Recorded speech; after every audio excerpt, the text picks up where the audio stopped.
তাহিরি ওনাকে ফিলিস্তিনের পক্ষে ডাক দিয়েছে। ওর মতো শয়তান যদি ফিলিস্তিনের পক্ষে ডাক দেয়, শয়তান তো বসে বসে হাসবে যে ও আমার চাইতে বড় শয়তান, এত শিরিক বাংলাদেশে কেউ করে না। কথা বলেন। কেল্লা বাবা, ফতে বাবা, শাহ আলী বাবা, দয়াল বাবা, আর ওই শয়তান নাকি সাতক্ষীরা জেলায় আসে। এত বড় শয়তান এই জেলায় ঢোকে কি করে? সোচ্চার হবেন যারা প্রকাশ্য শিরিক করেছে, যে মানুষগুলো প্রকাশ্য ইসলামী আন্দোলনের বিরুদ্ধে অবস্থান নিয়ে হাসিনার পক্ষে একেবারে সরাসরি ভোট চেয়েছে। আপনি দেখেন ওবায়দুল মুক্তাদির ব্রাহ্মণবাড়িয়ায় শয়তানের পক্ষে তাহিরি ভোট চাচ্ছে।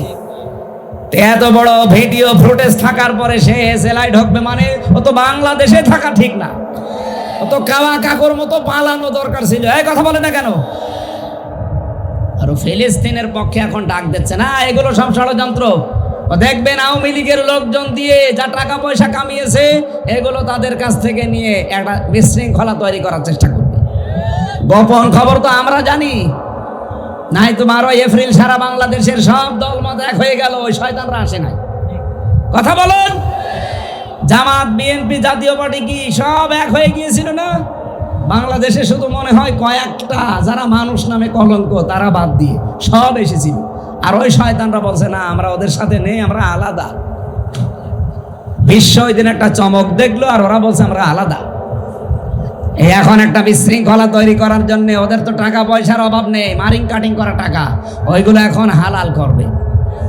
সেদিন সিলেটে 12 জনকে ওরা 3 কোটি টাকা দিয়েছিল। 3 কোটি বলেছিল দেশে একটা বিশৃঙ্খলা তৈরি করো, জামাত ইসলামের বিরুদ্ধে ফতোয়া দাও। ধরেছে প্রশাসন, পিটিয়েছে। একজন বলছে আমারে পিটাবেন না, আমি সব বলে দিচ্ছি। কে? 3 কোটি টাকা আমাদেরকে দিয়েছে আওয়ামী লীগরা, বলেছে জামাতের বিরুদ্ধে কথা বলবা।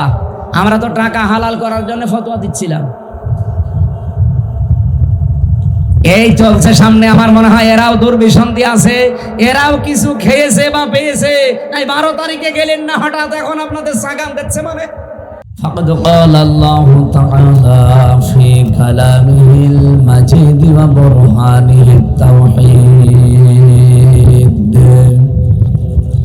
أعوذ بالله من الشيطان الرجيم بسم الله الرحمن الرحيم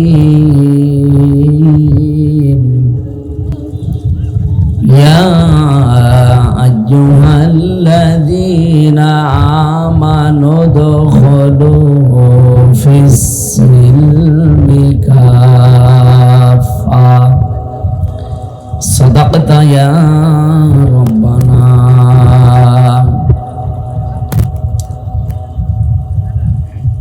عن أبي ذر رضي الله تعالى عنه قال قال النبي صلى الله عليه وسلم من ادعى ما ليس له فليس منا وليتبوأ مقعده من النار رواه مسلم إن الله وملائكته يصلون على النبي يا أيها الذين آمنوا صلوا عليه وسلموا تسليما اللهم صل على سيدنا مولانا محمد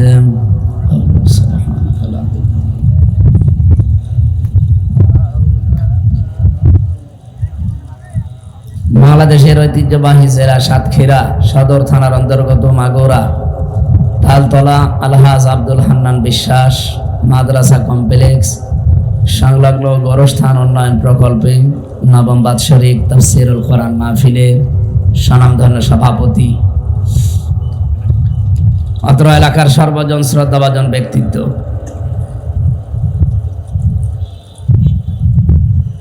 জনাব আলহাজ মোহাম্মদ সুলাইমান আহমেদ দামাত বারকাতুহুল আলিয়া, প্রধান অতিথি জনাব আলহাজ আবু সাইদ সভাপতি অত্র মাদ্রাসা, বিশেষ অতিথিবৃন্দ, অনেক মানুষের নাম আপনারা দিয়েছেন।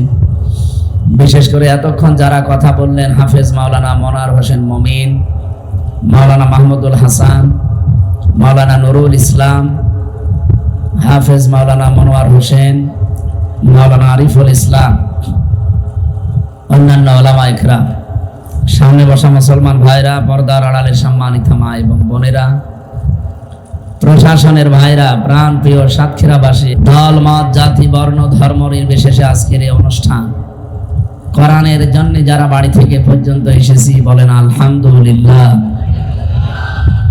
কোরআন শুনতে যেহেতু এসেছি, কোরআনের আলোচ্য বিষয় গরু ছাগল, কি বলেন বলেন মানুষ।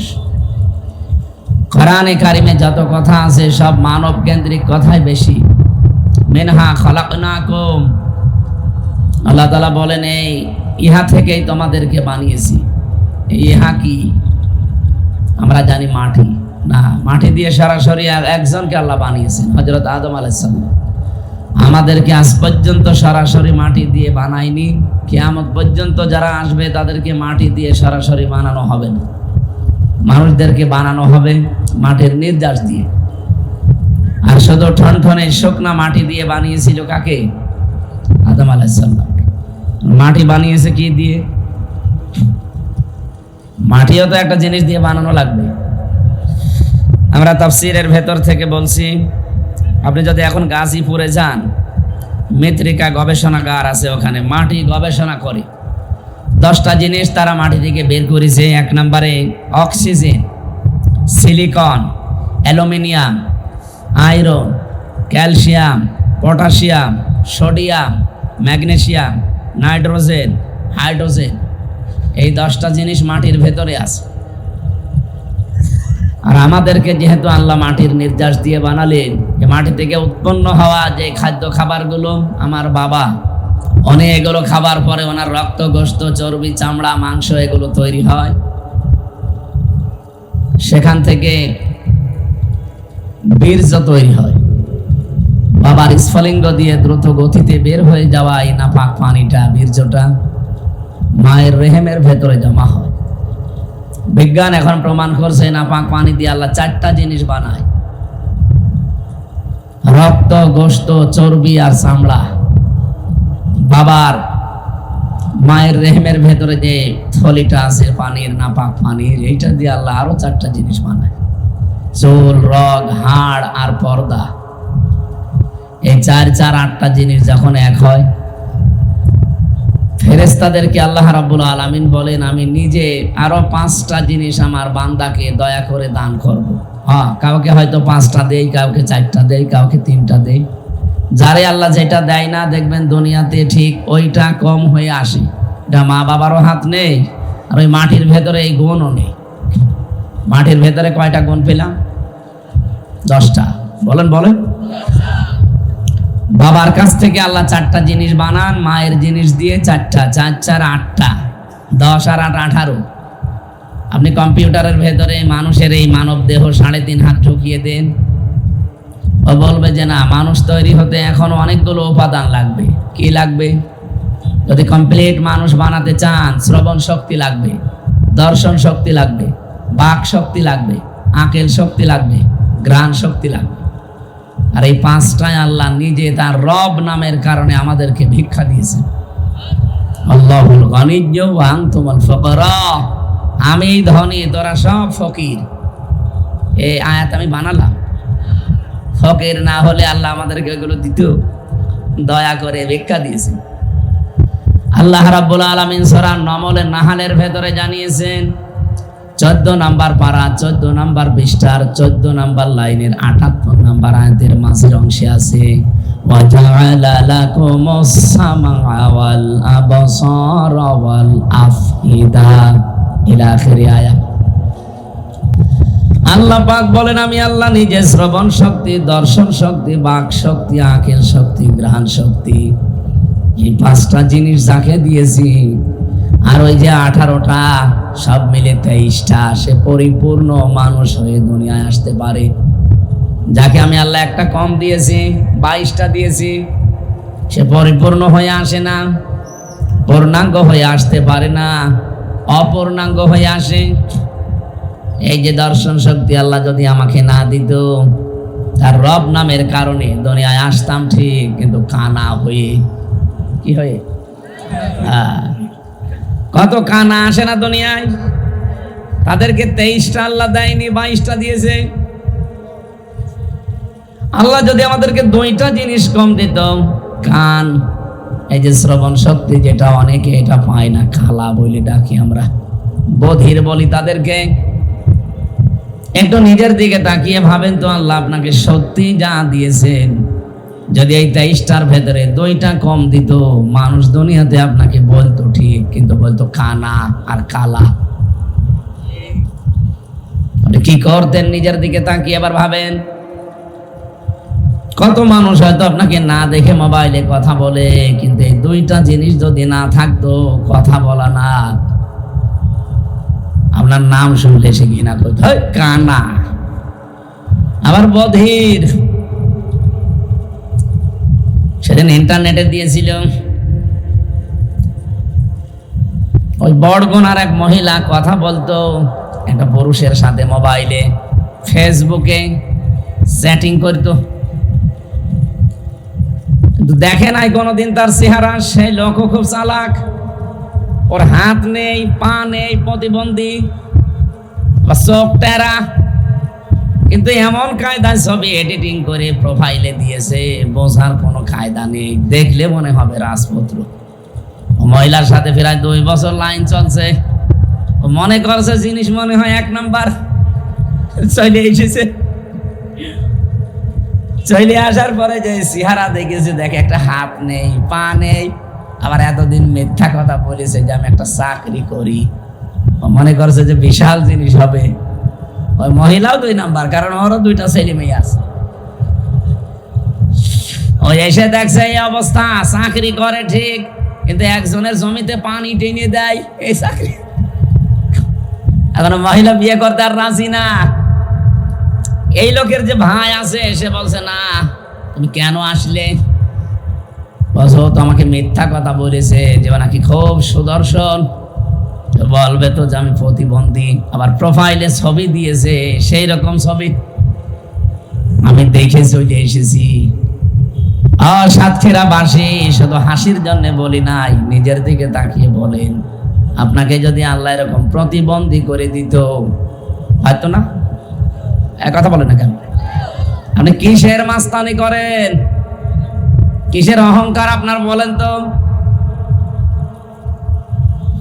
কুমিল্লাতে একবার খাবার খাচ্ছিলাম এক মাহফিলে, হঠাৎ বিদ্যুৎ চলে গেল।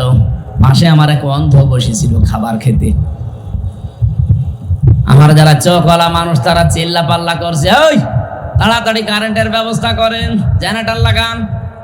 হঠাৎ অন্ধ আমার হাত চেপে ধরে বলছে, হুজুর মাত্র 2 মিনিট কারেন্ট চলে গেছে আর আপনি চিল্লাচ্ছেন, অথচ আজ 42 বছর আমার জীবনে কোনো কারেন্ট নেই। আমি কিন্তু জন্মের পরে দেখতে পেতাম, টাইফয়েড হওয়ার কারণে আমার এই অবস্থা হয়েছে। আজ 42 বছর, কি আলো কি অন্ধকার আমি জানি না। আপনাকে একটা তথ্য জানাই, এ পৃথিবীতে যাদের চোখ আছে, অন্তত তারা দিনের বেলা তো দেখে, রাতের বেলা ঘুমিয়ে থাকলেও স্বপ্নে দেখে। কিন্তু আমরা যারা অন্ধ, আমরা তো দেখতে পাই না, রাতের স্বপ্নেও দেখি না, শুধু আওয়াজ শুনি। আমার ওই দিনই মনে হচ্ছিল, আল্লাহ কিছু যদি দুনিয়ায় না দেয়, অন্তত চোখ দিয়েছে, কিয়ামত পর্যন্ত সেজদায় থাকা দরকার। আল্লাহ পাক যদি সত্যি ওই 5টা জিনিস আমাকে ভিক্ষা না দিত, দয়া করে আমার মা বাবা যতই ধনী মানুষ হোক, আকিস গ্রুপের মালিক যদি হয়, আমিও তার বাড়িতে যদি জন্ম নিতাম, আমারে কেউ তাকাইতো না। কথা বলে না কেন? আর এখানে দাওয়াত দেওয়া দূরের কথা, কুষ্টিয়া থেকে পর্যন্ত মোবাইলই করতো না। যে ওর কি দেখবো নিয়ে এসে, ওর চোখ নেই, কান নেই, কথা বলতে পারে না। বিজ্ঞান এখন প্রমাণ করছে মানুষকে যে আল্লাহ যে বাক শক্তি দিয়েছেন, আল্লাহ রাব্বুল আলামিনের নবী বলেন, মানুষের এই কণ্ঠনালীর ভেতরে 27টা স্তর আছে, প্রতিটি স্তরে একজন করে ফেরেশতা বসে আছে। আমি যখন একটা কথা বলার নিয়ত করি, এখান থেকে এখানে, এখান থেকে ওখানে, ওখান থেকে এখানে, এভাবে দেওয়া লাগবে, 27 জন এভাবে বসে আছে স্তরে স্তরে। কথাটা বের করার জন্য 26 নাম্বার জায়গা পর্যন্ত ঠিক থাকে, তো 27 নাম্বারে যখন বের হবে তখন আওয়াজটা যাকে আল্লাহ যে আওয়াজ দিয়ে বানিয়েছে ওই আওয়াজে তার কথাটা বের করে দেয়। একটা বারের জন্য ভাবেন তো, আমাদের দুনিয়ায় যারা আছি সবার কণ্ঠের আওয়াজ যদি একরকম হতো, এ পৃথিবীতে চলাফেরা করা বড় কঠিন হয়ে যেত। আমি যদি মুরব্বীর বাড়ি দিয়ে আজ রাত 2টার সময় যে বলতাম ম্যাডাম দরজা খোলেন, মনে করতো যে ভাই এসেছে, খুলে দিত, বাবা শাহজালাল সব হালাল হয়ে যেত না?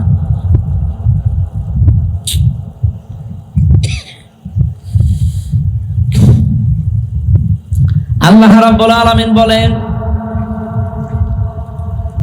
ওয়াস-সামাই ওয়াত-তারিকি ওয়া মা আদরাকা মাত-তারিকুন নাজমুস-সাকিব ইন কুল্লু নাফসিন লাম্মা আলাইহা হাফিজ। তোমাদের পেছনে হেফাজতকারী আছে, প্রত্যেকের পেছনে তারা আশ্রম দিচ্ছে। আমার এই ফেরেশতাগুলো যদি তাদের দায়িত্ব পালন করা বন্ধ করে দিত, পৃথিবীর মানুষেরা এক কদম সামনে যেতে পারতি না। কারণ তুমি একটা পা যখন তোলো, তোমার এই পাটা জমিনে ফেলার জন্য একজন ফেরেশতা দায়িত্ব পালন করে। প্রত্যেকের জন্য আমি আলাদা আলাদা ফেরেশতা রেখে দিয়েছি। যখন তোমার মরণের সময় আসবে, দুনিয়ার হায়াত শেষ হয়ে যাবে, প্রতিটি ফেরেশতা এসে তোমার কাছে শেষ বিদায় নিয়ে যাবে। পা যিনি ফেলেন কদমের জন্য যে ফেরেশতা নিয়ে যেত, ফেরেশতা এসে বলবে, আল্লাহর বান্দা তামাম পৃথিবী ঘুরলাম, তোমার এই পা যে জমিনে পড়বে ওইরকম জায়গা আর পেলাম না, আজকে আমি বিদায় নিয়ে চলে যাচ্ছি, তুমি থাকো। চোখে দেখে যে ফেরেশতা আসবে, এসে বলবে, আল্লাহর বান্দা তামাম দুনিয়া ঘুরলাম, কিন্তু একটা জায়গা পাইনি যে যেখানে চোখ দিয়ে তাকানো যায়। তোমার চোখের দেখার শক্তি আল্লাহ কেড়ে নিয়েছে, আমি বিদায় নিলাম, হিসাবটা ঠিক করে নাও। প্রতিটি ফেরেশতা এই কথা বলে যে হিসাব ঠিক করে যাও। এমন কঠিন জায়গায় তোমাকে কিছুক্ষণ পরে রাখা হচ্ছে, এই পৃথিবীর কোনো কিছুর সাথে তার হিসাব মিলবে না। এখানে আমরা অন্তত যারা আছি, কিয়ামত পর্যন্ত যারা আসবো, প্রত্যেকের হায়াত কিন্তু নির্ধারিত। আপনি কি মনে করেন আদম নবীর পরে যে মানুষগুলো দুনিয়ায় এসেছিল তারা হয়তো বেশি হায়াত পেত? কত 1000 বছর 1200 বছর তারা বাঁচত, তারা বিদায় নিয়েছে, তারা এখন কবরে আছে। আমরাও একটা কবরে ছিলাম, এখন সামনে আর এক কবরে যাব। আমরা যে কবরে ছিলাম তার নাম আলমে আরওয়া, রুহের জগৎ। ওই জগতে একদিনে সবাই আমরা এসেছিলাম আদম নবীর পিঠ থেকে। আল্লাহ পাক বলেন, প্রত্যেককে আমি আদম নবীর পৃষ্ঠদেশ থেকে বের করেছিলাম একই টাইমে, আর সবার কাছ থেকে স্বীকৃতি নিয়েছিলাম একই সময়ে। তাহলে এখান থেকে বোঝা যায় আদম নবী থেকে কিয়ামত পর্যন্ত আমরা যারা দুনিয়ায় আসতেছি সিরিয়ালে, হায়াত সবারই এক। কথা বুঝতেছে না? এখনো ক্লিয়ার হয়নি। সবার হায়াত এক, কিন্তু সময়টা আলাদা। আমি ওয়ারাইহিম বারযাখুন ইলা ইয়াউমি ইউবাসুন। তোমাদের এর পরে যে জগতে রাখা হবে সেটা হচ্ছে বারযাখের জগৎ, পর্দার আড়ালে সেই জগৎ। তার নাম আমরা বাংলায় বলি কবর। কি বলি? বলেন বলেন। এর আগে যে জগতে ছিলাম ওইটাও যেহেতু পর্দার আড়ালের জগৎ, ওটাকে আমরা আলাদা একটা নাম দিয়েছি রুহের জগৎ। রুহের জগৎ আর কবরের জগৎ দুইটাই পর্দার আড়ালে। তাহলে ওই সময় এসেছে যারা এখন কবরে আছে, আমরা এতদিন ওখানে ছিলাম, এখন আছি, কিছুদিন পরে কবরে চলে যাব। এখনো যারা আছে তারা এরপরে আসবে, তার মানে হায়াত কিন্তু সবারই সমান। এই কথা বুঝতেছেন?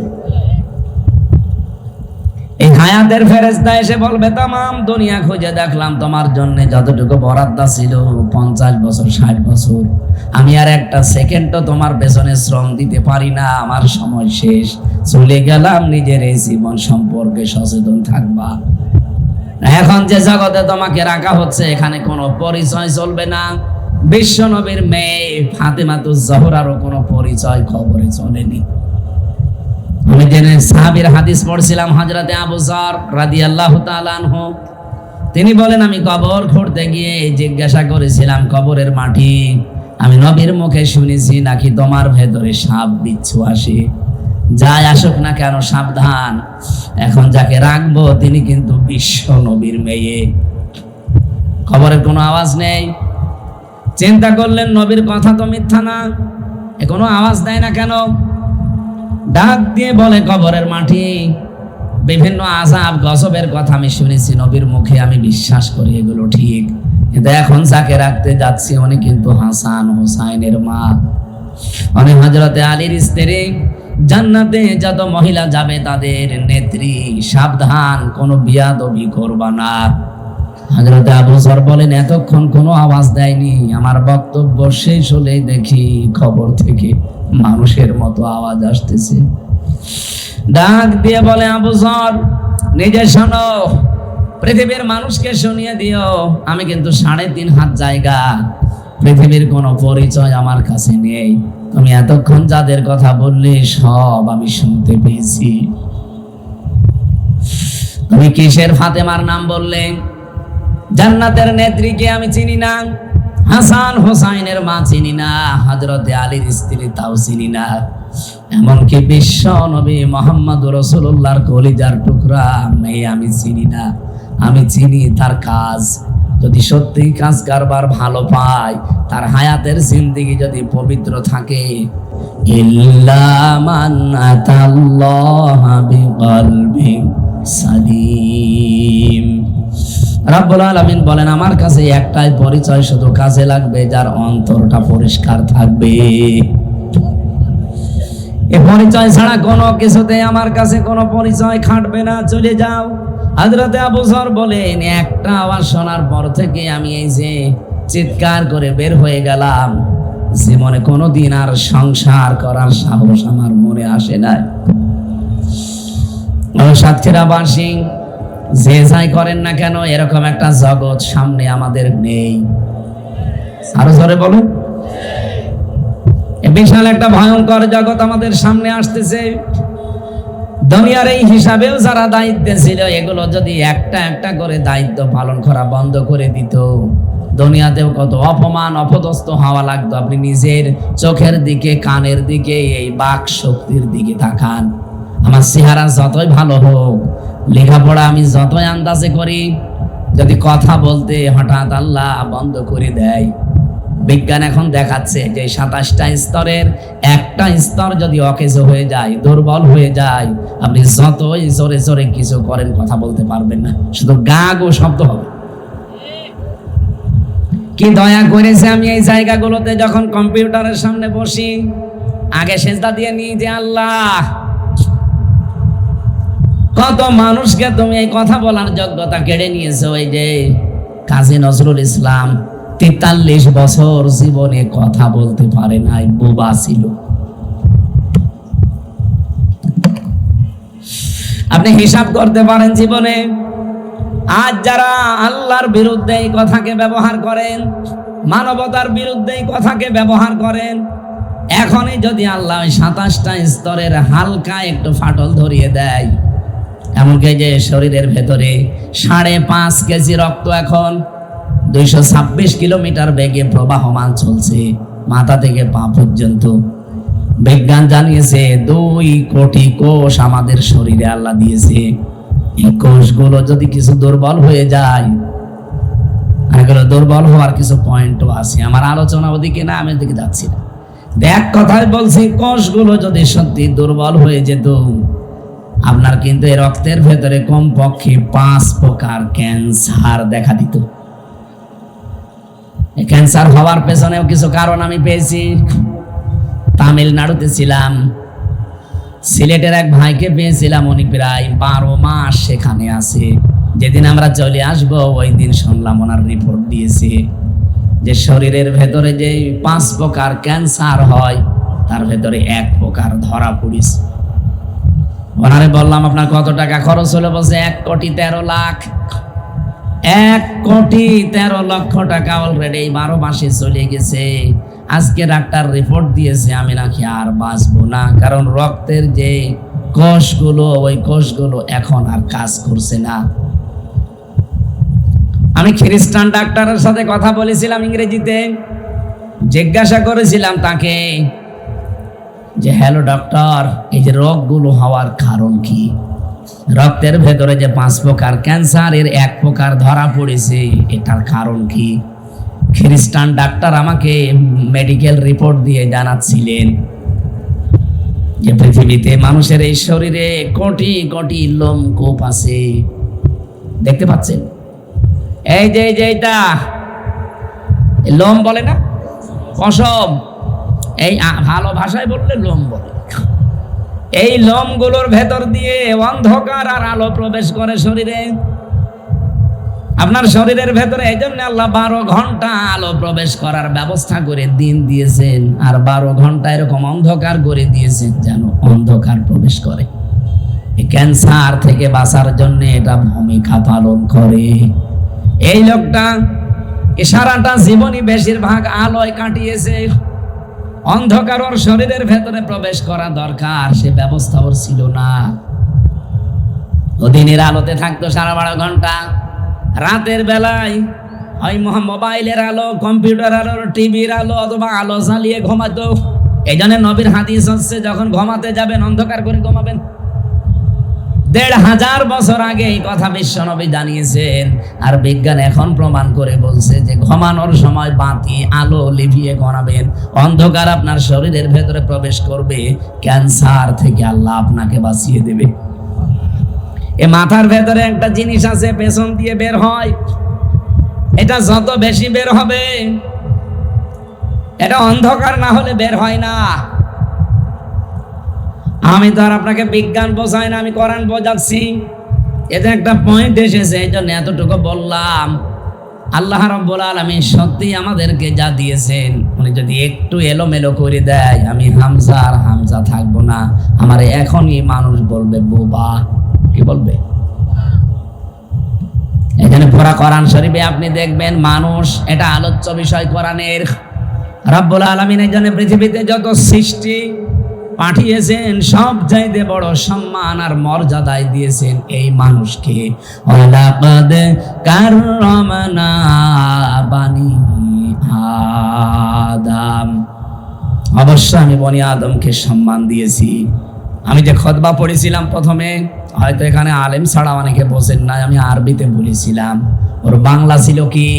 আল্লাযী খালাকানা লিল ইবাদাতি ওয়াল জান, যিনি আমাদেরকে বানিয়েছেন তার ইবাদতের জন্য, আর জিনদেরকেও তিনি বানিয়েছেন।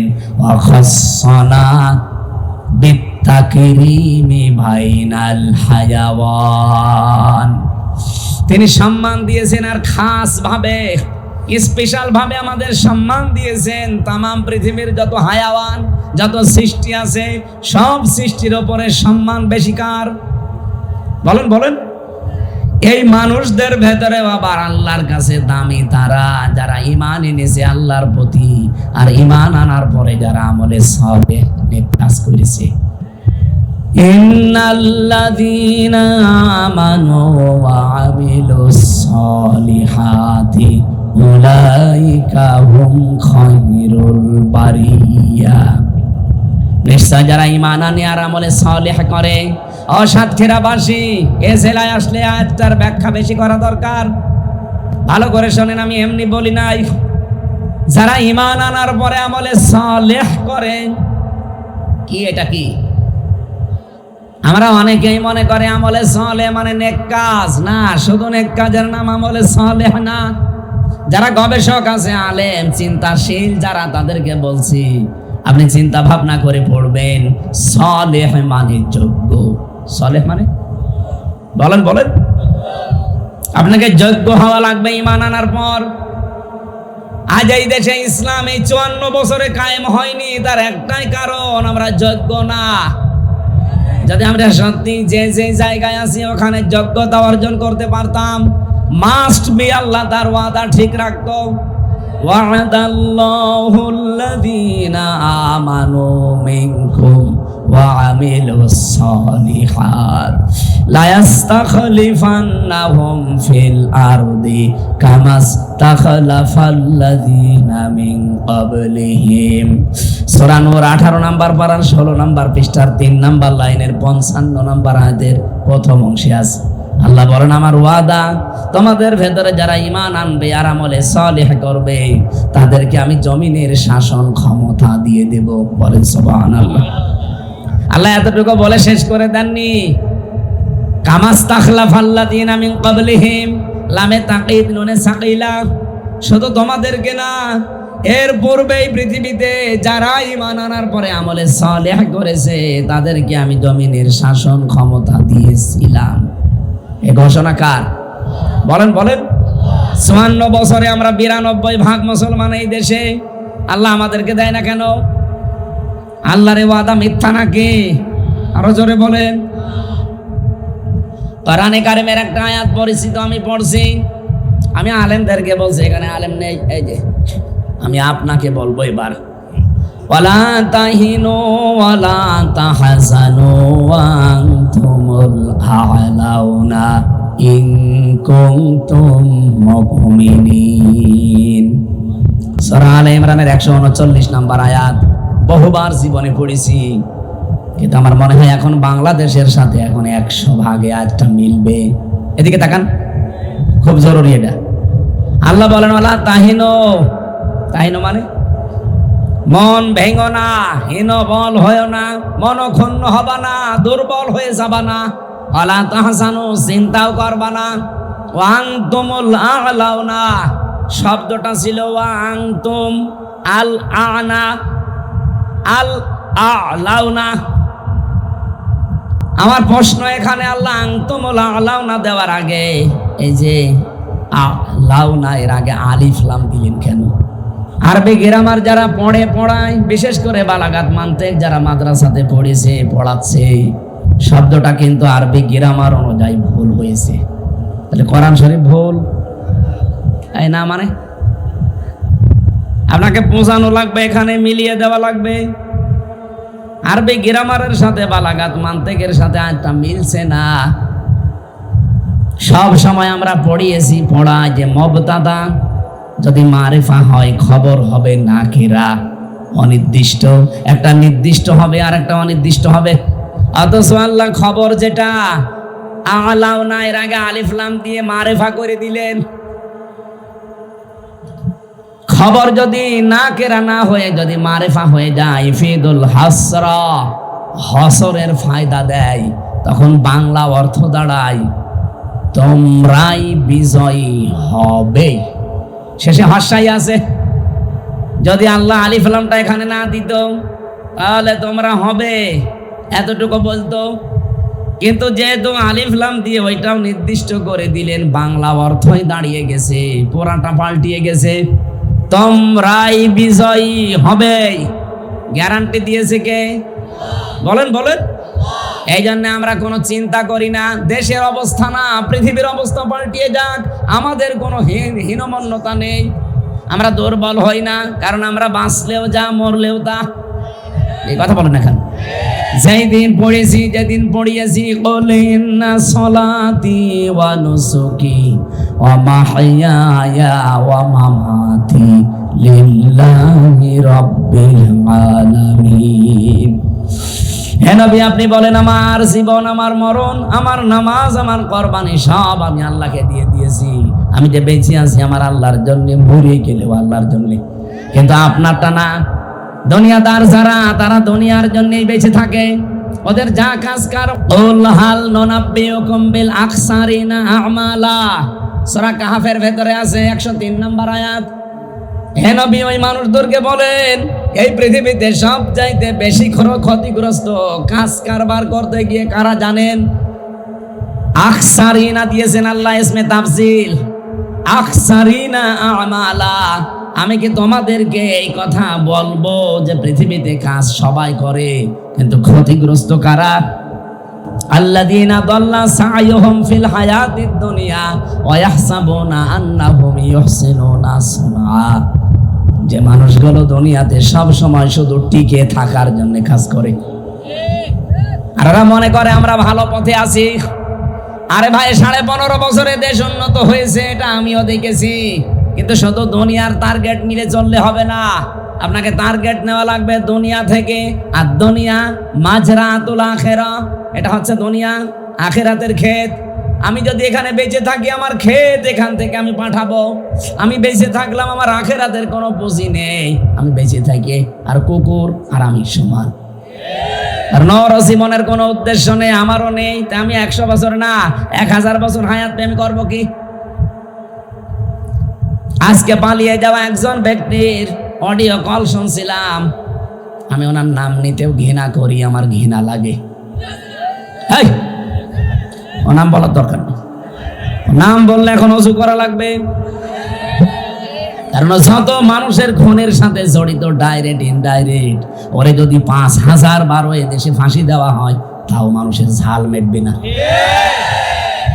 অন্তত আমার তো মেটবে না, কারণ আমি 3 বছর।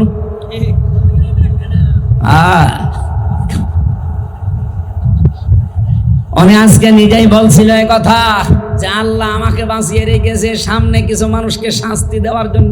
লজ্জা আছে মহিলা? হ্যাঁ, এত অপমান হওয়ার পরও যদি এই কথা বলে আল্লাহ নাকি ওরে বাঁচিয়ে রেখেছে, পালিয়ে গেলেন কেন? আল্লাহ আপনাকে বাঁচিয়ে দিয়েছে, আপনি আর 5 মিনিট থাকতেন হত্যা হয়ে যেত। এক কথা বলছে না কেন? শুধু 5 মিনিটও না, যেটাই যাচ্ছিল এটার দরজা যদি হালকা খুলে যেত। আমি সেদিন ওই যে মৌলভী বাজারে যাচ্ছিলাম, হঠাৎ পাইলট আমারে বলছে, হুজুর এই হেলিকপ্টারের এই হুকটা যেন চাপ দেবেন না, তাহলে খুলে গেলে পুড়ে যাবেন। মনে মনে ভাবলাম, আল্লাহ, যে 2 বোন চলে যাচ্ছিল, যদি একটু হুকটা খুলে যেত, আর যদি আমার সামনে পড়তো, মন মতো আল্লাহর নামে পিটাতাম।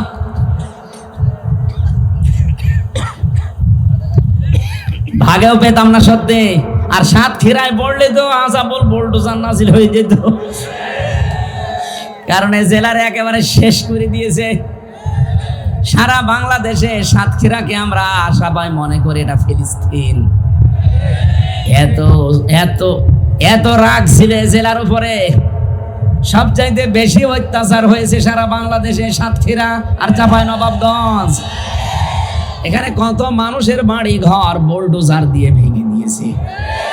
এখানে এরকম মানুষ নেই। সাবেক এমপি, একজন মুহাদ্দিস, একজন কামিল মাদ্রাসার অধ্যক্ষ, তার বাড়ি পর্যন্ত 2 তলা বাড়ি মাটির সাথে মিশিয়ে দিয়েছে বোল্ডোজার দিয়ে। এটা আমি বানিয়ে বলছি? আমি তো জানি। আমরা আল্লাহর ওলি খুঁজে পাই না দেশে। অধ্যক্ষ আব্দুল খালেক মন্ডল, এটা আল্লাহর ওলি ছিল। এরপরে মাওলানা ইয়াসির নাকি যেন নাম, রিয়াসাত আলী বিশ্বাস, হয়তো মাওলানা রিয়াসাত আলী আশাশুনির এমপি ছিল সাবেক, এখন কবরে আছে। আমার তো মনে হয় কবর খোঁড়া যদি জায়েজ থাকতো, আপনি কবর খুঁড়ে দেখতেন লোকটা সত্যি জান্নাতে আছে। কি করেছে দেখেছেন? একজন এমপি আর বাড়ি হচ্ছে মাটির বাড়ি। আর কত মানুষ এই সাতক্ষীরা এমপি হতে না, এমপির শুধু পেছনে থাকে, তার বাড়ি 3 তলা। তাও তো সে ভোটের এমপি না, অবৈধ এমপি। অবৈধ এমপির অবৈধ পিএস, তারই যদি 3 তলা বাড়ি হয়, মাওলানা রিয়াসাত আলীর তো 50 তলা হওয়ার দরকার ছিল। বলেন, আপনি ওলি খুঁজে পান না, চলে যাচ্ছেন সে কোথায়? চট্টগ্রামে জাহাঙ্গীর হুজুরের কাছে। জাহাঙ্গীর হুজুর না, এক জাহাঙ্গীর হুজুর আছে না যে কবরে কলম পড়তে যায়, কি হুজুর? সাতক্ষীরাবাসী খুব ভালোবাসি শুধু ইমানের কারণে আপনাদের। বাংলাদেশে তো কত জেলা আছে, কোন জেলার মানুষকে আমার এভাবে ভালো লাগে না। শুধু এই অত্যাচারিত হওয়ার কারণে তামাম বাংলাদেশের মানুষের মহব্বত এই জেলার প্রতি একটা আলাদা আল্লাহ তৈরি করে। আমি যেমন 3টা বছর ফাঁসির কন্ডেম ছেলে ছিলাম, এই জন্য আল্লাহ তামাম দুনিয়ার মুসলমানদের ভেতরে যারা নাম জানে, যারা বাংলা ভাষা বোঝে, দেখবেন তাদের ভেতরে আল্লাহ মহব্বত ঢেলে দিয়েছে। কারণ দুনিয়াতে যারা ইসলামের জন্যে, মানবতার জন্যে কষ্ট স্বীকার করবে, মাস্ট বি, তাদের প্রতি আল্লাহ একটা আলাদা ভালোবাসা সৃষ্টি জগতের ভেতরে তৈরি করে দেবে। এখানে একটা নতুন তথ্য বলছি আপনাদেরকে, আলেমদের কাজে লাগবে। এদিকে তাকান। আল্লাহ রাব্বুল আলামিন জানিয়েছেন, ফাইন্না মাআল উসরি ইসরান, ইন্না মাআল উসরি ইসরা। আমি এখানে যারা আলেম আছে তাদেরকে এবার জিজ্ঞাসা করব, আয়াতটা ঠিক আছে না ভুল?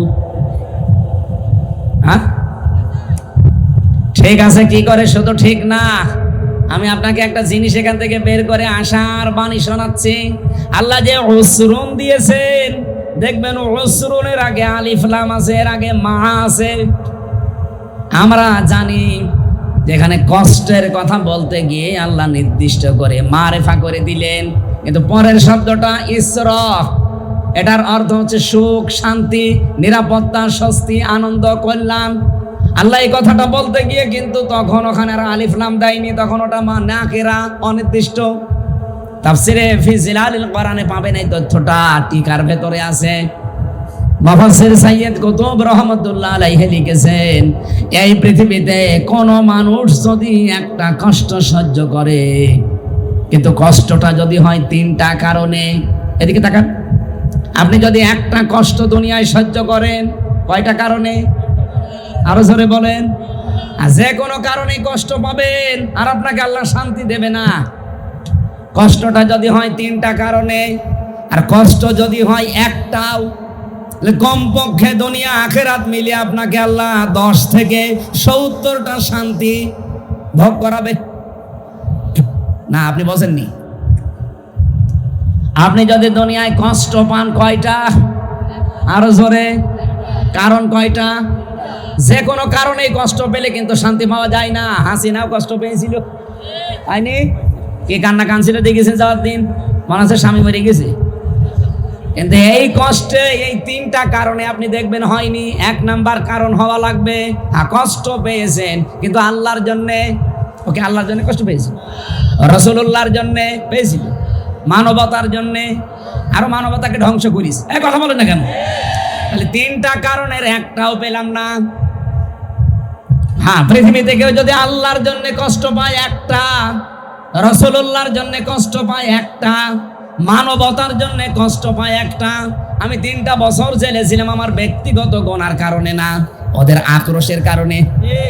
কারণ আমাকে যে মিথ্যা মামলা দিয়েছিল, ছাতা আমি জীবনে কোনোদিন না আমি শুনি নাই। আমারে দিয়েছে আমি নাকি আনসারুল্লাহ বাংলা টিমের প্রধান, কি এটা আমি জানি না। ভেতরে যে একজনকে পেয়েছিলাম, মনে হচ্ছে আল্লাহর দলের সভাপতি, ওনার নাম হচ্ছে আব্দুল মতিন, 17 বছর জেলে। ওনার একদিন বললাম, ভাই আপনি আল্লাহর দলের সভাপতি, সেক্রেটারিকে? বলছে আমার ছেলে। ও সভাপতি, ওর ছেলে সেক্রেটারি, বাংলাদেশে আর কেউ নেই, এই হচ্ছে জঙ্গি। আমাদেরকেও এরকম সন্ত্রাস বিরোধী জঙ্গি মামলা দিয়ে বিশ্বের মডেলদেরকে দেখাতো যে এই দেশে ভয়াবহ জঙ্গি দেখা দিচ্ছে। আমরা যদি না থাকি এ দেশ কিন্তু আর আয়ত্তে রাখতে পারবেন না। এই মিথ্যা কথাগুলো বিশ্বের মডেলদেরকে জানিয়ে, অথচ এটা যে ডাহা মিথ্যা কথা এখন এই 8.5 মাসে প্রমাণ পেয়ে গেছে।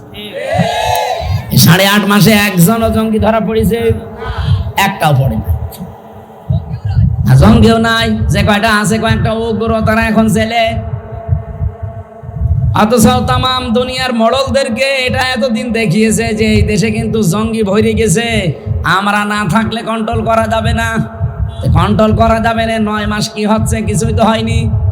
কারণ জঙ্গি যারা নাটক করবে, সে নাটক বাস পালিয়েছে।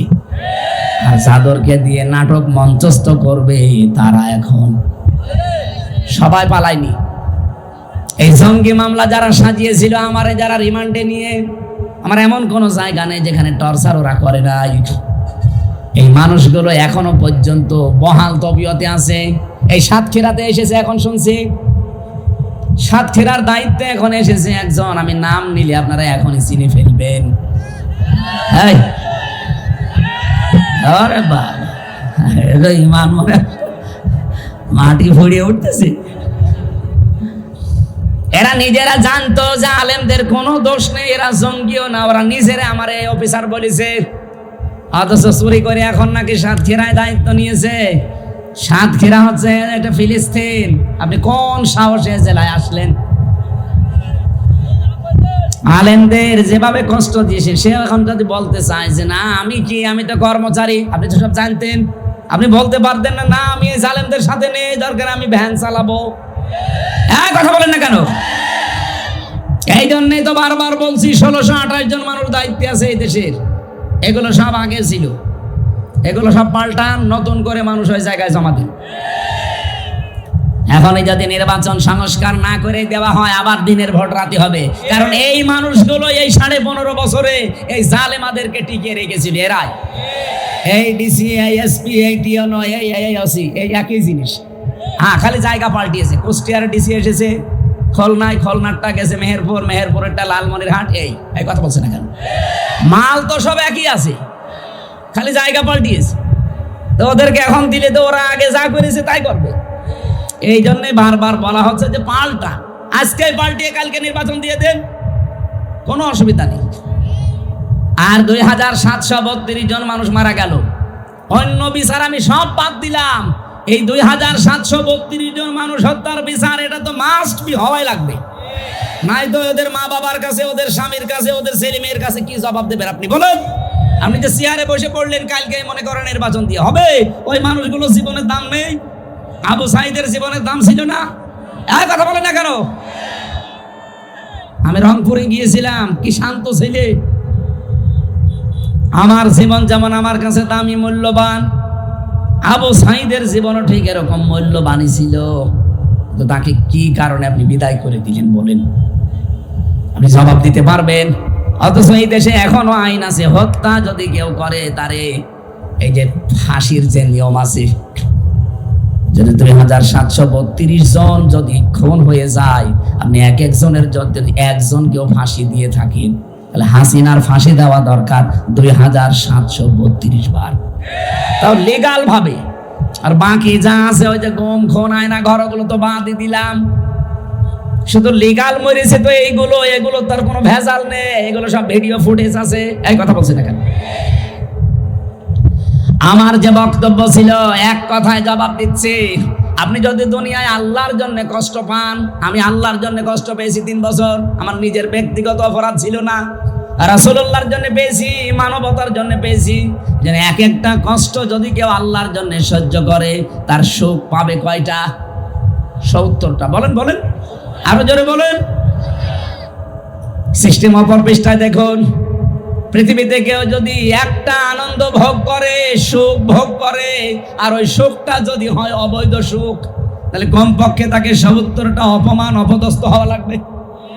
আপনি খালি সুখেরটা নেবেন, দুঃখেরটা নেবেন না। এই জন্য আল্লাহ আয়াত রিপিট করেছেন, সূরা আলাম নাসরার 5 এবং 6 নম্বর আয়াত। এই আয়াতের ব্যাখ্যা আমি নিজে পড়ে বাস্তবে এতটুকুই বুঝি, দুনিয়াতে যারা অবৈধ সুখ ভোগ করছেন, এক একটা অবৈধ সুখের কারণে দুনিয়া আখিরাত মিলে আপনাকে কমপক্ষে 70টা দুঃখ আল্লাহ ভোগ করাবে। কথা বলেন না কেন? এই 15.5 বছরে হাসিনা যদি 50টা সুখ ভোগ করে, হাসিনার সাথে যত লেসপেন্সার ছিল সবাই যদি সুখ পায়, এই সাতক্ষীরা সদরে যে দায়িত্বে ছিল বিনা ভোটের এমপি, সে সুখ পায়নি কয়টা? মনে করেন 20টা সুখ পেয়েছে না পায়নি? কত আনন্দ পেয়েছে বাবা শাহজালাল, মনে হচ্ছিল সব হালাল হয়ে গেছে।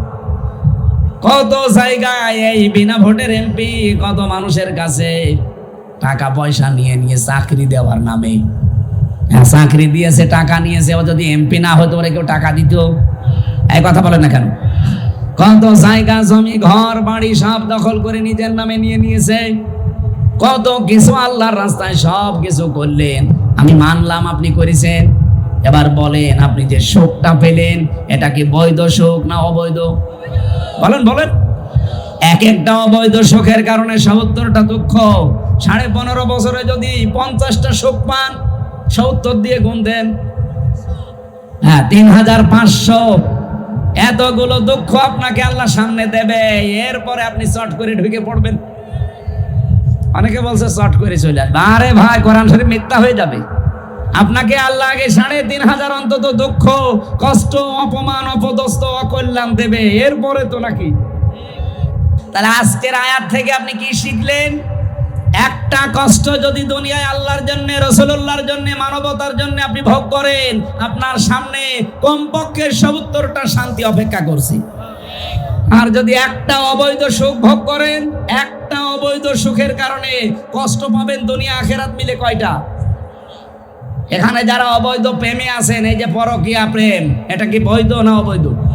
কিন্তু এই প্রেমের সুখ আছে না? আপনি মুরব্বী মানুষ, আপনি কি বলেন? হ্যাঁ, আমাদের মতো ছিলেন তো, ঠিক আছে। হ্যাঁ, এখানে যারা অবৈধ প্রেমে আছেন, বিশেষ করে পরকীয়া প্রেম, এমনি প্রেম করলে বিয়ে করে ফেলেন, কিন্তু অন্যের স্ত্রীর সাথে আপনি লাইন করেন, আপনি মানুষ? হ্যাঁ, কুকুরের রুচিও তো এত খারাপ না। একজন মানুষ সংসার করছে, তারটা আপনি আল্লাহর রাস্তায় চালাচ্ছে, নাউজুবিল্লাহ। এই কাজে যারা আছেন, এই মুহূর্তে তওবা করে এই কাজ ছেড়ে দেওয়া লাগবে। কারা রাজি আছেন দেখি? এই 2 হাত তুলেছে দাঁড়িয়াল, এদিকে কার সাথে লাইনে যাব না? এদিকে আসেন। হ্যাঁ, ওরা তুলে দেন তো। এই সাতক্ষীরায় এরকম মানুষ বাস করে না। এই অবৈধ সুখে যারা আছেন ভাই, এসব শান্তি অশান্তির কারণ হবে কয়টা?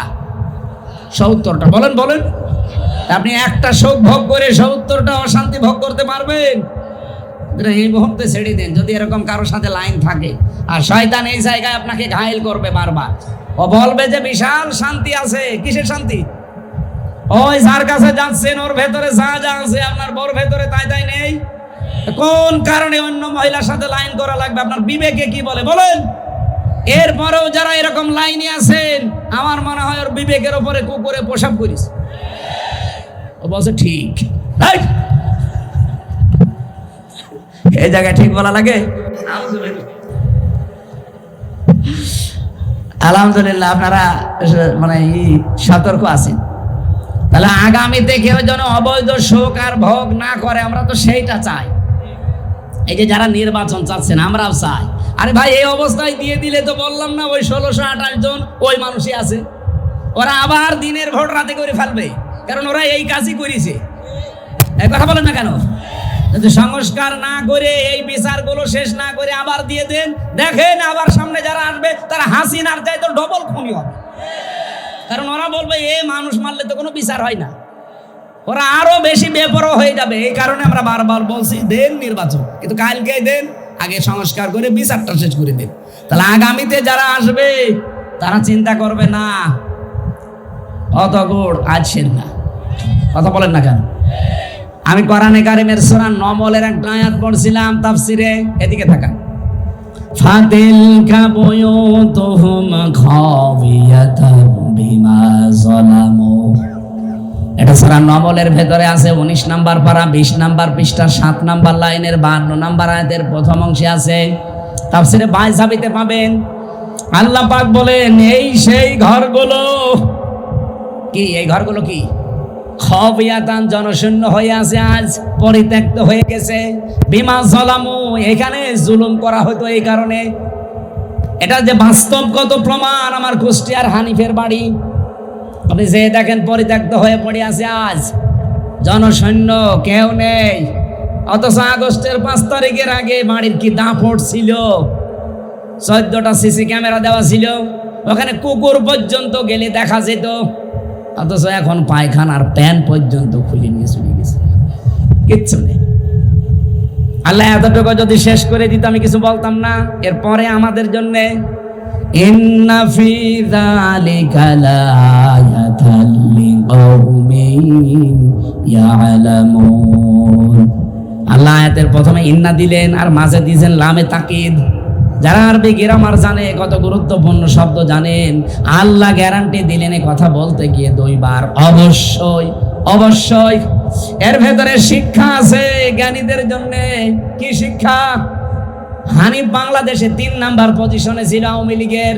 তার বাড়ি যদি শ্মশান হয়ে যায়, পরিত্যক্ত হয়ে পড়ে থাকে, আগামীতে যারা চেয়ারে বসার চেষ্টায় আছেন, সত্যি যদি আপনাদের আচরণ ওই জালেমদের মতো হয়, 5 বছর পরে আমি গ্যারান্টি দিলাম, আল্লাহর কসম আপনার বাড়িও শ্মশান হয়ে যাবে। এই জন্যই তো আমরা চাচ্ছি আপনার বাড়ি যেন শ্মশান না হয়, আপনার বাড়ি যেন পরিত্যক্ত হয়ে না থাকে। এমন অবস্থায় আপনাকে তৈরি করে বৈধভাবে বৈধ চেয়ারে বসিয়ে দেব। যত সুখ পাবেন, যত শান্তি পাবেন, কোনো অশান্তি সামনে আর আসবে না। আমার কথা অর্থ বোঝা গেছে? আমি জানি আপনি বুঝেছেন। একটা অবৈধ সুখে 70টা করে অশান্তি সামনে আল্লাহ আপনাকে দান করবে। আর একটা কষ্ট যদি দুনিয়ায় কেউ আল্লাহর জন্য, রাসূলুল্লাহর জন্য, মানবতার জন্য পায়, তার জন্য অপেক্ষা করছে কমপক্ষে 70টা শান্তি। আর আমরা সেই শান্তি পেতে চাই, এই কথা বলেন না কেন? আর বাংলাদেশে আমরা 92% মুসলমান, পরিপূর্ণ শান্তি ওই দিন পাবো যেদিন দেখবো বাংলাদেশের 56,000 বর্গ মাইল আল্লাহর এই কোরআন দিয়ে চলছে। এটা দেখতে চান না? নারায়ে তাকবীর! আল কোরআনের আলো, বিশ্বের মুসলিম, নারায়ে তাকবীর!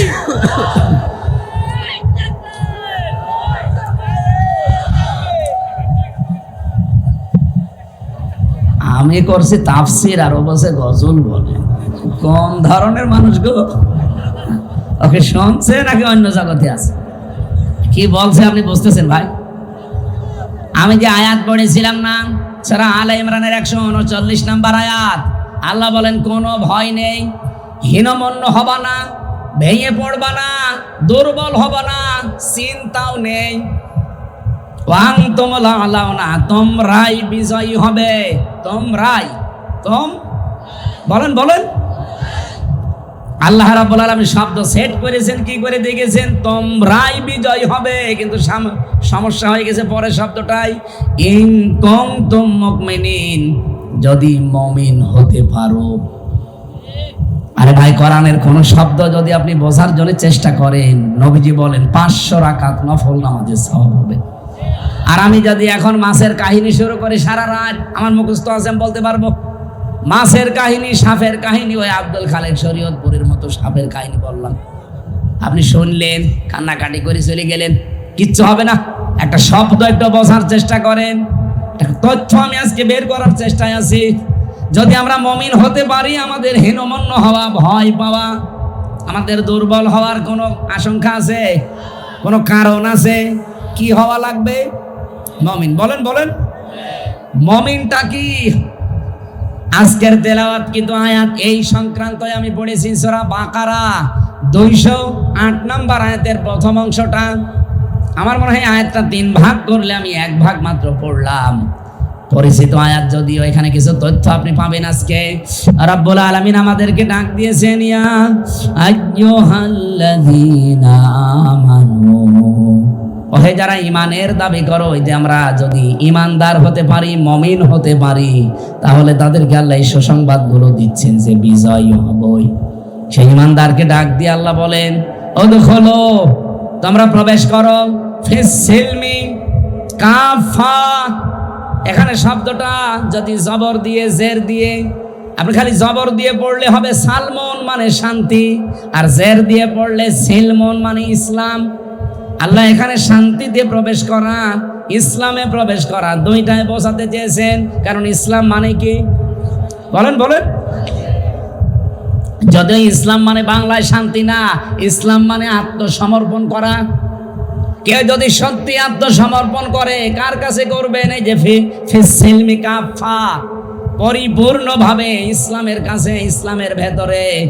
আমরা সেই বহুদিন থেকে আয়াত শুনি যে তোমরা সবাই ইসলামে পরিপূর্ণ প্রবেশ করো। ও সাতক্ষীরাবাসী কিছু বুঝেছেন এখান থেকে আজ পর্যন্ত যে ইসলামে পরিপূর্ণ প্রবেশ করা মানে কি? ইসলামে যে পরিপূর্ণ আল্লাহ প্রবেশ করতে বললেন, এটা কি একটা ঘরের মতো যে আমি প্রবেশ করে দরজা লাগিয়ে দিলাম, হয়ে গেল? না। ইসলামে যদি কেউ পরিপূর্ণভাবে প্রবেশ করতে চায়, তার পুরা জীবনে 5টা জিনিস থাকা লাগবে। আপনার জীবনে যদি এখন দেখেন যে এই 5টা জিনিস আছে, আপনি বুঝবেন যে আপনি ইসলামে পরিপূর্ণ দাখিল হয়েছেন, প্রবেশ করেছেন। আর ইসলামে পরিপূর্ণ প্রবেশ করলে তার পুরস্কার ওই যে ওইগুলো দেখলেন, বিজয় আল্লাহ আপনাকে দেবে। সুতরাং সামনে যদি আমরা বিজয়ী হতে চাই, এদেশে যদি কোরআনের এই আইনগুলো চালু করে আমাদের ভাগ্য সুপ্রসন্ন করতে চাই, কয়টা জিনিস এখন থেকে মানা লাগবে? আরো জোরে আরেকবার বলেন, বলেন জোরে। এবার একটা একটা করে আমি বলছি, মিলাবেন। 1 নাম্বার, আপনাকে আত্মসমর্পণ করা লাগবে। এখন আত্মসমর্পণ করবেন কার কাছে? না না, আমাদের জাতির পিতা হযরত ইব্রাহিম, তিনি আত্মসমর্পণ করেছিলেন এবং তার সন্তান, বিশেষ করে তার যে সন্তানগুলো ছিল তাদেরকে, এবং ইয়াকুব নবী তাদের নিজের সন্তানদেরকে মৃত্যুর আগে, ইন্তেকালের আগে ডাক দিয়ে বলেছিলেন, ইয়া বুনাইয়া ইন্নাল্লাহা আস্তাফা লাকুমুদ্দিন ফালা তামুতুন্না ইল্লা ওয়া আনতুম মুসলিমুন। বলেন আল্লাহু আকবার। এটা সূরা বাকারার 131 নাম্বার 32 নাম্বার আয়াতে আছে, মাঝের অংশে পাবেন। আল্লাহ পাক বলেন, হযরত ইব্রাহিম এবং ইয়াকুব, এই দুইজন নবী তার ইন্তেকালের আগে সন্তানদেরকে ডাক দিয়ে বললেন, আমার কলিজার টুকরা সন্তানেরা, অবশ্যই আল্লাহ মনোনীত করেছেন তোমাদের জন্য একটা দিনকে। কি দিন? মানে রাতের পরে যেটা আসবে ওই দিন। বলেন বলেন। তোমাদের জন্য আল্লাহ মনোনীত করেছেন দিনকে। এই দিন যদি তোমরা সত্যি আনুগত্য স্বীকার করে মেনে নিতে পারো। দিনটা কি? আমরা সবাই মনে করি দিন মানে ইসলাম। আরে ভাই, শুধু দিন মানে ইসলাম না। এই কোরআনের ভেতরে আল্লাহ রাব্বুল আলামিন 500 আইন দিয়েছেন। কত? আপনি নিজের বিবেক দিয়ে বলেন তো, কবরে যাবার পরে যখন দ্বিতীয় প্রশ্ন ফেরেশতারা করবে, মা দীনুকা, তোমার দিন কি? আপনি যদি বলেন দীনুন আল ইসলাম, আমার দিন ইসলাম, ফেরেশতারা অত সহজে মেনে নেবে? জীবনও না। কারণ দিন মানে কি ফেরেশতারা ভালোভাবে জানে। দিন মানে, আমরা অনেকেই যদি না বুঝি, ফেরাউন দিন মানে বুঝেছিল। ফেরাউন বলেছিল, আকতুল মূসা ওয়াদারুনি আকতুল মূসা ওয়ালিয়াদউ রাব্বা ইন্নী আখাফু আইয়ুবাদদিলা দীনাকুম আও আইয়ুযহিরা ফিল আরদিল ফাসাদ। সূরা মুমিন 26 নম্বর আয়াতে ফেরাউন বলেছিল, আমারে ছেড়ে দাও, আমি মূসাকে হত্যা করব। এখান থেকে একটা প্রশ্ন জাগে, ফেরাউনের কি লোক লস্কর, সেনাবাহিনী, প্রশাসন ছিল না? বলেন না কেন? এত কিছু থাকার পরে সে কেন বলল যে আমারে ছেড়ে দাও, আমি হত্যা করব মূসাকে, আকতুল, আমি হত্যা করব? আমি তাফসিরের ভেতরে পড়েছি, ফেরাউন ছিল স্বৈরাচার। কি? আরো জোরে বলেন, বলেন বলেন। পৃথিবীতে যারা শুধু ফেরাউন না, যারাই স্বৈরাচার হবে, তারা কয়েকটা কাজ নিজের হাতে করে করতে চায়। তাদের বিরোধী যাকেই পায় সে নিজে হত্যা করতে চায়। আপনি দেখেছেন মেজর বজলুল হুদা, হাসিনা, আমি শুনলাম তার নিজের হাতে জবাই করেছে। ভিডিও এখনো পর্যন্ত আছে। পৃথিবীতে যারা ফ্যাসিস্ট হয়, যারা স্বৈরাচার হয়, তাদের কয়েকটা গুণ আল্লাহ দিয়েছেন। ফেরাউনের যেমন ছিল, ওর এত লোক লস্কর, এত প্রশাসন থাকার পরও বলেছে মূসাকে তোমরা মেরে ফেলো না, বলেছে নিয়ে আসো, আমি হত্যা করব। এদের ভেতরে আল্লাহ এটা তৈরি করে দেয়। যখন মানুষ ফ্যাসিস্ট হয়ে যায়, স্বৈরাচার হয়ে যায়, সীমা লঙ্ঘন করে, তখন আল্লাহ পাক তাকে অপমানজনক শাস্তি দেওয়ার জন্য এই কাজগুলো করার সুযোগ করে দেয়। তামাম দুনিয়া তখন তাকে ঘৃণা করে। এই তথ্যটা আছে সূরা আলে ইমরানের, ইন্নামা নুমলি লাহুম লিয়াজদাদু ইসমা ওয়া লাহুম আযাবুম মুহিন। অবশ্যই ওদের পাপের বোঝা যখন পরিপূর্ণ হয়ে যায়, তখন আমি আল্লাহ ওই লোকটাকে অপমানজনক শাস্তির ভেতরে ফেলে দেই। নয়তো কোন কারণে বলেন নিজে বুকের উপরে পা দিয়ে নিজে জবাই করতে যাবে বলেন? আর লোক ছিল না দেশে? প্রশাসন তার নিজের, বিচার ব্যবস্থা তার নিজের, সব গোয়েন্দা তার নিজের, দলীয় তার নিজের। ও বলতে পারতো না যে ওরে তোমরা মেরে ফেলো? ও নিজে জবাই করেছে। এটা ফেরাউনের স্বভাব, স্বৈরাচার যারা তাদের স্বভাব। এটা তো আমি বানাচ্ছি না, আমি বানালে আলেমরা ছেড়ে দিত আমারে। 2 নম্বরেও বলেছিল আমি কেন মুসাকে হত্যা করব জানো? কারণ আমি আশঙ্কা করছি আমার দেশে যে আইন কানুন চলে এই আইন কানুন মুসা পাল্টিয়ে ফেলবে। এই বাংলাদেশে যারা আল্লাহর আইন প্রতিষ্ঠা করতে চায় মানুষের তৈরি করা আইন বাদ দিয়ে, জালেমদের টার্গেট শুধুই তারা। এই জন্য দেশে আল্লাহর আইন যারা কায়েম করতে চাইতো তাদের 11 জনকে ফাঁসি দিয়েছে। এই কথা বলেন না কেন? 5 জনকে তো সরাসরি, আর 6 জন আল্লামা দেলাওয়ার হোসেন সাইদি সারা জীবন বলতো আমরা আল্লাহর আইন চাই, তাকেও মৃত্যুর দিকে ঠেলে দিল। দেখেন অন্য যারা আছে তাদের কিন্তু জালেমরা টার্গেট করে না। কত মানুষ এই তাহেরির মতো কত ডাক দিচ্ছে, তাহেরিও নাকি ফিলিস্তিনের পক্ষে ডাক দিয়েছে। ওর মতো শয়তান যদি ফিলিস্তিনের পক্ষে ডাক দেয় তো শয়তান তো বসে বসে আসবে যে ও আমার চাইতে বড় শয়তান, এত শিরিক বাংলাদেশে কেউ করে না। কথা বলুন। কেল্লা বাবা, ফতে বাবা, শাহ আলী বাবা, দয়াল বাবা, আর ওই শয়তান নাকি সাতক্ষীরা জেলায় আসে। এত বড় শয়তান এই জেলায় ঢোকে কি করে? সোচ্চার হবেন যারা প্রকাশ্য শিরিক করেছে, যে মানুষগুলো প্রকাশ্য ইসলামী আন্দোলনের বিরুদ্ধে অবস্থান নিয়ে হাসিনার পক্ষে একেবারে সরাসরি ভোট চেয়েছে। আপনি দেখেন ওবায়দুল মুক্তাদির ব্রাহ্মণবাড়িয়ায় শয়তানের পক্ষে তাহেরি ভোট চাচ্ছে। এত বড় ভিডিও ফুটেজ থাকার পরে সে জেলায় ঢুকবে মানে ও তো বাংলাদেশে থাকা ঠিক না, ও তো কাওয়া কাকুর মতো পালানো দরকার ছিল। এই কথা বলে না কেন? আর ফিলিস্তিনের পক্ষে এখন ডাক দিচ্ছে না, এগুলো সব ষড়যন্ত্র। দেখবেন আওয়ামী লীগের লোকজন দিয়ে যা টাকা পয়সা কামিয়েছে এগুলো তাদের কাছ থেকে নিয়ে একটা বিশৃঙ্খলা তৈরি করার চেষ্টা করবে। গোপন খবর তো আমরা জানি, নাই তো 12 এপ্রিল সারা বাংলাদেশের সব দলমত এক হয়ে গেল, ওই শয়তানরা আসে নাই। কথা বলুন। জামাত, বিএনপি, জাতীয় পার্টি কি সব এক হয়ে গিয়েছিল না? বাংলাদেশে শুধু মনে হয় কয়েকটা যারা মানুষ নামে কলঙ্ক তারা বাদ দিয়ে সব এসেছিল। আর ওই শয়তানরা বলছে না আমরা ওদের সাথে নেই, আমরা আলাদা। বিশ্ব ওই দিন একটা চমক দেখলো আর ওরা বলছে আমরা আলাদা। এই এখন একটা বিশৃঙ্খলা তৈরি করার জন্য ওদের তো টাকা পয়সার অভাব নেই, মারিং কাটিং করা টাকা, ওইগুলো এখন হালাল করবে। সেদিন সিলেটে 12 জনকে ওরা 3 কোটি টাকা দিয়েছিল, 3 কোটি। বলেছিল দেশে একটা বিশৃঙ্খলা তৈরি করো, জামাত ইসলামের বিরুদ্ধে ফতোয়া দাও। ধরেছে প্রশাসন, পিটিয়েছে। একজন বলছে আমারে পিটাবেন না, আমি সব বলে দিচ্ছি। কে? 3 কোটি টাকা আমাদেরকে দিয়েছে আওয়ামী লীগরা, বলেছে জামাতের বিরুদ্ধে কথা বলবা। আমরা তো টাকা হালাল করার জন্য ফতোয়া দিচ্ছিলাম। এই চলছে সামনে। আমার মনে হয় এরাও দুর্বিসন্ধি আছে, এরাও কিছু খেয়েছে বা পেয়েছে। এই 12 তারিখে গেলেন না হঠাৎ এখন আপনাদের সাগাম দিচ্ছে মানে? হ্যাঁ, কথা বলেন না কেন? এর ভেতরে কোনো দুর্বিসন্ধি নেই। যারা আল্লাহর জমিনে আল্লাহর দিন কায়েম হোক এটা চাই না, বাতিলরা তাদের টার্গেট করে না, কারণ জানে যে এরা আমাদের যে কোনো কায়দায় বন্ধু। কিন্তু যারা চেয়েছিল, দেখেন ফেরাউন বলেছিল আইও বাদ দিলা দীনাকুম। আমার মনে হচ্ছে মুসা আমার রাষ্ট্রের ব্যবস্থা সব পাল্টিয়ে দেবে। এখানে দিন মানে রাষ্ট্রীয় বিধান।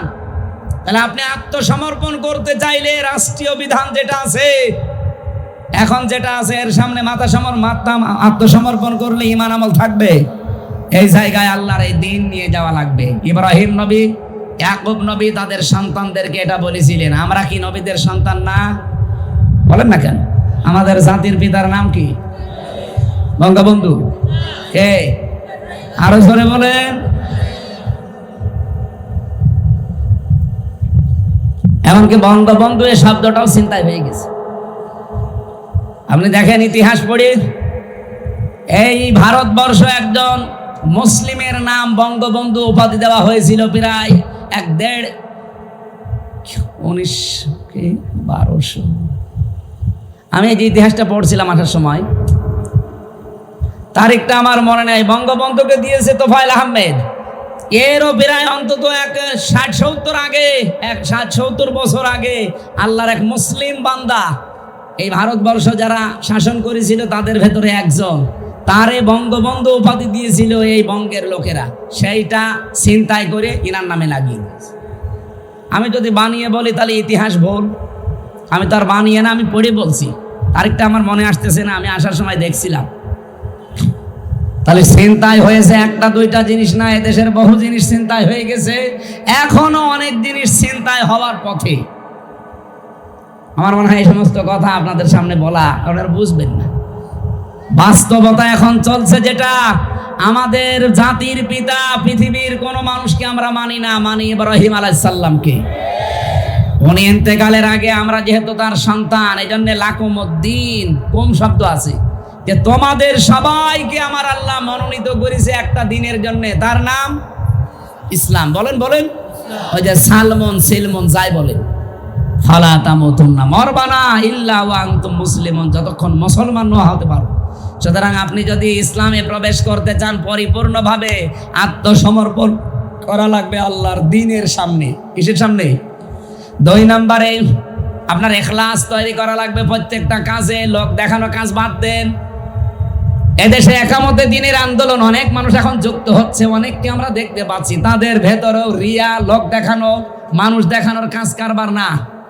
আমাদের পূর্বপুরুষ যারা, আমাদের আকাবির আমরা যাদেরকে মনে করি সাহাবায়ে কেরাম, বিশেষ করে আমাদের যারা জীবন দিয়ে গেল ইসলামের জন্য, এই মানুষগুলো কোনো দিন আপনি পাবেন না লোক দেখানো কাজ করেছে। সাবেক আমিরে জামাত, নাম হচ্ছে মকবুল আহমেদ, ফেনীতে বাড়ি। কি সাধারণ জীবন যাপন করতে দেখেছেন আপনি তার। এখনকার যিনি আমিরে জামাত ডাক্তার শফিকুর রহমান, উনি একটা দামি জামা ওনাকে উপহার দিয়েছিল, জামাটাও নেয়নি, সঙ্গে সঙ্গে জামাটা একজন গরিব মানুষকে দিয়ে দিয়েছে। এত বড় বিশাল একটা দল বাংলাদেশ জামাত ইসলামী, তার আমির সারা বাংলাদেশের তিনি, অথচ ঢাকাতে তার কোনো বাড়ি নেই, ফ্ল্যাট নেই, ছেলের ভাড়া করা বাড়িতে থাকতো। আপনি চিন্তা করতে পারেন, একটা মেম্বারের তাই ঢাকায় ফ্ল্যাট হয়ে যায়, আর সারা বাংলাদেশের চেয়ে এত বড় একটা দলের আমির। মানুষ লোক খুঁজে পায় না, আমি তো এদেরকে চোখে আঙ্গুল দিয়ে দেখাবো। আপনি যে লোক খুঁজে পান না বলেন, আপনাকে চোখে আঙ্গুল দিয়ে দেখানো লাগবে? সাতক্ষীরা তো জ্বলন্ত প্রমাণ। আমি নিজে সাক্ষী ভাই, আমি নিজে আমার নিজের টাকা একবার 60,000, একবার 10,000, আর একবার 15,000, এই টাকা আমি নিজে আমিরে জামাতকে বললাম যে আপনি খরচ করবেন। সঙ্গে সঙ্গে আল্লাহর বান্দা নিয়ে পাশে যে ছিল দলীয় লোক, তাদেরকে দিয়ে বলল যে দলের জন্য কাজে লাগান। আমি দিলাম হাদিয়া যে আপনার পারিবারিক জীবনে এবং ব্যক্তিগত জীবনে খরচ করবেন। 3 বার দিলাম, লোকটা 3 বারই দিয়ে দিল দলীয় মানুষকে, বললে ওদেরকে সব খরচ করে দেন। এ ছাতায়ের পর থেকে আমি আর দিই। বলেন তো, এত কষ্ট করে করে টাকা জমাই ওনার দিই, হাদিয়া নেন, দেওয়াও সুন্নত, নেওয়াও সুন্নত, কারণ ওনার কাছে গেলে উনি হাদিয়া দেয়। 3 বারে আল্লাহর মান্দা 3 বারে দিয়ে দেয়। এজন্য আজকের হাদিস পড়ছিলাম আসার সময়, যারা দুনিয়া বিমুখ হয়ে যায় তাদেরকে সূক্ষ্ম সূক্ষ্ম কিছু জ্ঞান আমার আল্লাহ নিজের পক্ষ থেকে দান করে। দেখেন উনি কত কঠিন কঠিন প্রশ্নের জবাব দেয়। এই আগস্টের 5 তারিখের পর থেকে অনেক সাংবাদিক এমন কড়া প্রশ্ন করেছিল যে জামাত ইসলামী বাংলাদেশ, ইসলামী ছাত্র শিবির, ইসলামী ছাত্রী সংস্থা এত ভালো আপনারা বলেন, তাহলে এতদিন পর্যন্ত তারা রাষ্ট্রীয় ক্ষমতায় যেতে পারে না, মানুষ তাদেরকে চায় না কেন?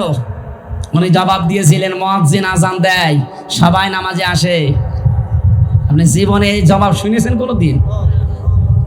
দুনিয়া ত্যাগী যারা হয়ে যায় তাদের মুখ দিয়ে আল্লাহ এমন কথা বের করে দেয় পৃথিবী এর আগে কোনোদিন শুনে নাই। বলেছিল যে মুয়াজ্জিন তো ভালোর জন্যই আজান দেয়, হাই আলাস সালাহ হাই আলাল ফালাহ, ভালোর দিকে আসো, কল্যাণের দিকে আসো, নামাজের দিকে আসো, সবাই আওয়াজ শুনে আসে। বলেন বলেন, এমনও মসজিদ আছে বাংলাদেশে শুধু ইমাম সাহেব আর মুয়াজ্জিন, তাছাড়া কেউ নেই, এরকম জায়গা নেই। কিন্তু মুয়াজ্জিনকে শুধু ইমাম আর মুয়াজ্জিনের জন্য আজান দিয়েছে। এলাকায় হাজার হাজার মানুষ আসবে, এত বড় মসজিদ, কেউ আসে না। এখন দোষ কি মুয়াজ্জিনের না এলাকার লোকের? এই 54 বছর তো আমরা চেষ্টা চালাচ্ছি এইটা কায়েম করার জন্য।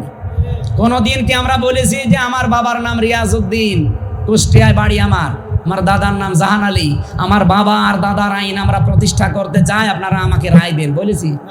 আপনারা তো তাই বলেন যে আমি আমার স্বামীরটা চাই, কেউ বলে আমি আমার বাবারটা চাই। আপনাদেরকে এই পাগলা কোত্তায় কামড় দিয়েছে? যারা বলে আল্লাহর আইন আমরা এই দেশে প্রতিষ্ঠা করতে চাই, মন থেকে বলে, এই জন্য আমরা ইখলাস দিয়ে পরিপূর্ণ হতে চাই। আমা উমিরু ইল্লা লিয়াবুদুল্লাহ মুখলিসিনা লাহুদ্দিন। 3 নম্বরে যখন দেখবেন আপনার চরিত্র উন্নত, কি বললাম? আর আমাদের চরিত্র এমন খালি টিন পাওয়া যায়। কত মানুষের বাড়ির নিচে, খাটের নিচে তেল পাওয়া যায়, ফ্রিজের ভেতরে টাকা পাওয়া যায়, বালিশের ভেতরে টাকা পাওয়া যায়। কথা বলছেন এখানে? ওকে চরিত্র আছে। কাবি খার টাকাও ছাড়ে না, এমনকি অবিখা ওয়াজের বিনিময়ে খাদ্য সেটাও ছাড়ে না। না, চরিত্র উন্নত করা লাগবে। এখানে প্রায় 99টা পয়েন্ট লিখেছিলাম আমি, যে উন্নত চরিত্র কেমন ভাবে গঠন করা লাগে। আল্লাহ রাব্বুল আলামিন সূরা হাদীদের 25 নম্বর আয়াতের ব্যাখ্যায় আছে। আমার অনেক রাত হয়ে গেছে, এত রাত কিন্তু কথা বলা ঠিক না। সামনে তাহাজ্জুদের নামাজ, ফজরের নামাজ, এবার কর্মজীবন আছে আপনাদের। আমি আর পয়েন্টটা শেষ করব, বাকিগুলো 4 নম্বরে আপনার আকীদা বিশুদ্ধ হওয়া লাগবে। এইটা সাতক্ষীরা জেলায় আছে, কিন্তু অন্যান্য জেলায় আমরা পাই না। বহু জেলায় যে দেখি আল্লাহ যেটা পারে ওইটা অন্য কেউ পারে, এই বিশ্বাস তারা করে। এই যে মেয়েরা যারা এসেছেন আজ, অনেক মহিলাদের সন্তানাদি না হলে, অসুখ বিসুখ যদি সারতে না চায়, একটু বেশি বেশি হয়, তখন সব বাদ দেয়, আল্লাহর উপরও ভরসা ছেড়ে দেয়। যত ভরসা সব বাবার উপরে, পীরের উপরে, আর এই নলতার উপরে। এই কথা বলছে না কেন? আল্লাহর ওলি শুয়ে আছে, ওখানে যায়। আরে ভাই, যে কবরে আছে সে তো অসহায়, আপনি তার কাছে গিয়ে কি পাবেন? আপনার যদি কিছু পাওয়ার থাকে, তাহলে আপনার জীবনের নেক কাজের ওসিলা দিয়ে আল্লাহকে বলেন। কথা বলেন না কেন? সেদিন বগুড়াতে একজন এসেছিল একটা আপেল নিয়ে, আমার বছর হুজুর আপেলটা পড়ে দেন। আমি সূরা ফাতিহা পড়ে ফু দিলাম। আমার কানের কাছে মুখ নিয়ে বলছে, এমন ভাবে আপেল পড়বেন যেন ছেলে হয়। আপেল দিলাম, ফেলি। আপেল কই? বলে ফেলে দিস। কেন? আরে ভাই, আপেল পড়ে যদি ছেলে হইতো, আমার ম্যাডামের 3টা মেয়ে হইতো না? আমার ম্যাডামের 3টা মেয়ে পর পর যদি আপেল পড়ে দিয়ে ছেলে হইতো, আমি ওরে খালি আপেল খাওয়াতাম। কত বড় বিশ্বাস যে আপেল পড়ি নাকি ছেলে হয়। তা আমরা কি করছি? আপেল পড়ি যদি ছেলে হয়, তা আমরা কি করছি? আমাদের কোনো কাজ নেই, আমরা কি রোবট? আকীদা সাফ করা লাগবে। আবার বলছি, আল্লাহ যেটা পারে ওইটা অন্য কেউ, আবার বলেন, আল্লাহ যেটা পারে ওইটা অন্য কেউ